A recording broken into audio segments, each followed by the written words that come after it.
Shabbat Shalom.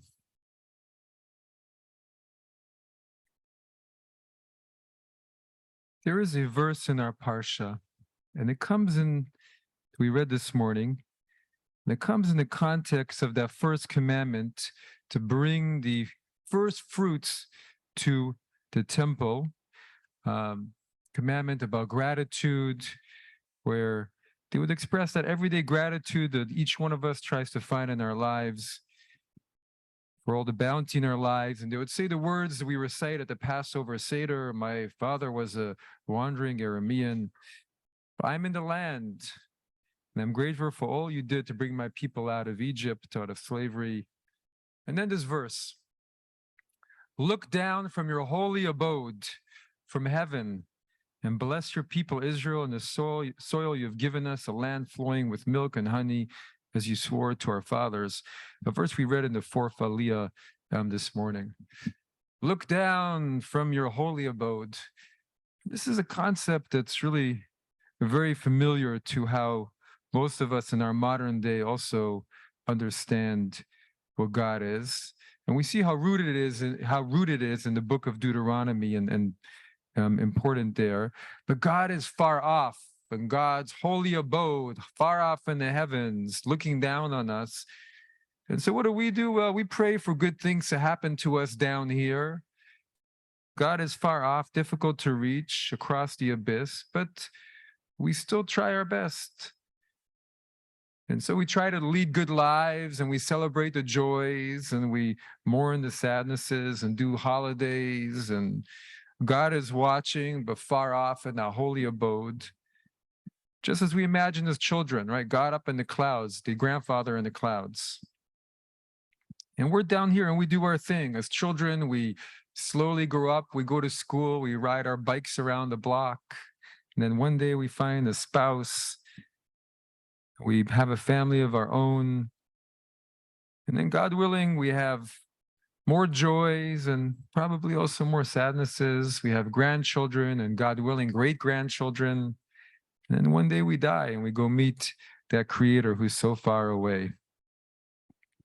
And I remember being in rabbinical school, and one of our teachers, one of the great orators of the movement, Rabbi Eddie Feinstein, and he used to say that all of us, when it comes to theology and belief in God, that for many of us, the last time we really thought about it, or the last time we had a study about it, was maybe when we were teenagers or even younger.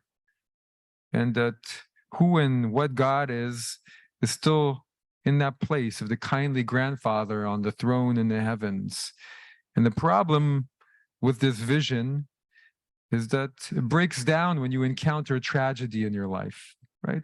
Suddenly I'm angry at the grandfather in the sky, and can't he do something? Can't he come down from that faraway place? What's he good for? Where is he or she? Or how do I reach all the way up there and get some answers to my questions? There's a great movie in the 80s, the movie's name escapes me, where God suddenly embodies into this world and looks like a kindly grandfather who meets this one chosen person in the supermarket and all these random places, and slowly gives him a little bit of wisdom, but it's still not easy to find his place. And the truth is that, yes, this is a really age-old understanding of God up on the mighty throne, wherever that is. But it's also not the only one in our tradition. And we also have a different view of God. The same God who informs Abraham that he's going to destroy the cities of Sodom and Gomorrah, and enters into a little bit of bartering with Abraham.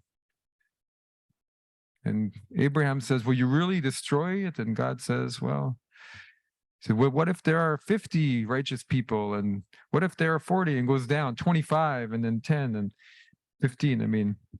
And God in the end says, okay, Abraham, you've got a deal, and God departs. Or the God on the mountain, also in our tradition, who makes the whole mountain shake and meets people in this very world.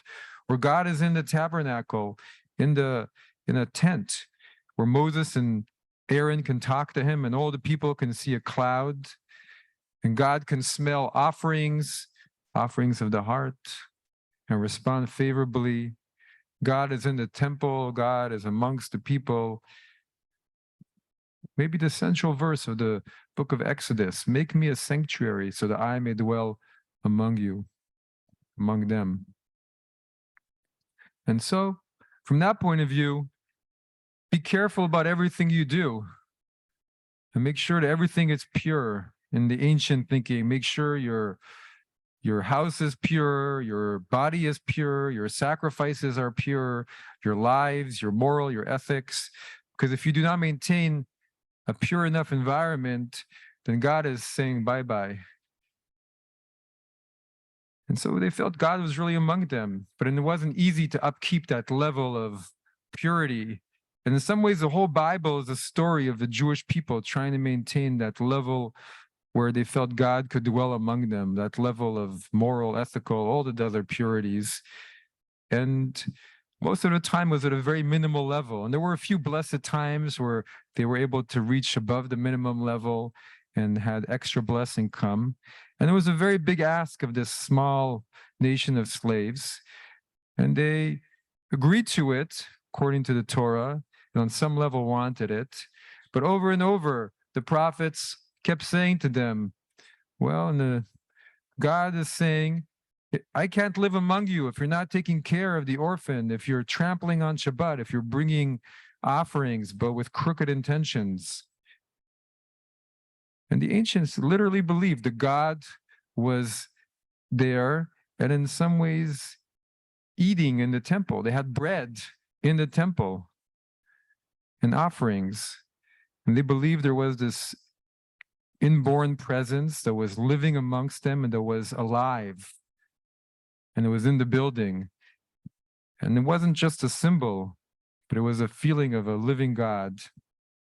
And one can say that that presence is the spiritual trunk of the three monotheistic faiths of Judaism and Christianity and Islam, almost 3 billion people in the world. And that spiritual power is what created the greatest book of mankind, at least in the West. And then there was a great tragedy when finally they were no longer able to hold on to it. So they called that inborn presence the Shekhinah, because from the verb l'shachen, to dwell, that it was the living presence of God on earth, and it was now no longer with them. And as the Psalms proclaim so many times, God is a living God. And so when God is not a living God anymore, that was a moment of great mourning and sadness. And when it was lost, what we put into our prayers 3 times a day, Hamachazir Shchinato Letzion. Restore our worship to your sanctuary. May the prayers of the people of Israel be lovingly accepted. Baruch Atah, who restores your divine presence, your Shekhinah to Zion. And so my teacher in rabbinical school, Rabbi Feinstein, used to say, well, tell me about the God you don't believe in. I probably don't believe in him either. And the God in the sky, the kindly grandfather who is far away, is not in our lives in the same way as this other vision of God. And the God in our midst is a greater challenge to our modern sensibilities, especially if we do not know how that manifests. On the other hand, it's more powerful and more real. We can have a relationship. We have to let it in. We have to let him in. We have to let her in, make it real. We have to bring God down from those far away heavens. And how do we do it if we don't have that physical temple? Well, the Baal Shem Tov, the founder of Hasidism, says the third temple is really in our own hearts. Make a temple in our hearts. How? By purifying, but in a more abstract way in our time, purifying our emotions, purifying our hate, purifying our anger, purifying our greed, purifying our fear and our despair. And instead of purifying a building, continuing to purify our hearts by raising our minds so that we're focused on compassion and thoughts of the greater reality and generosity and wisdom, and purifying our hearts by cleansing all the junk out of our hearts, by loving other people for no reason, but just because they're other living beings, just loving them, and loving our own self because it's the same self as all other self, the self of all being, the one supreme being underlying all of existence. And so when we purify our hearts in these different ways and we live with righteousness and justice and compassion and love, then automatically our hearts become a temple where that living presence can dwell.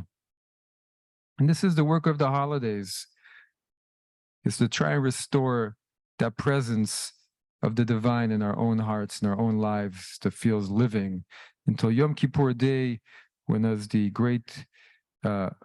Kohen Gadol,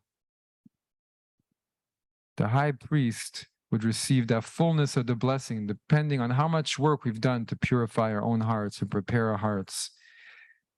And when we have that presence and that power in our lives, then it's there through all of it, through all everything that each one of us go through.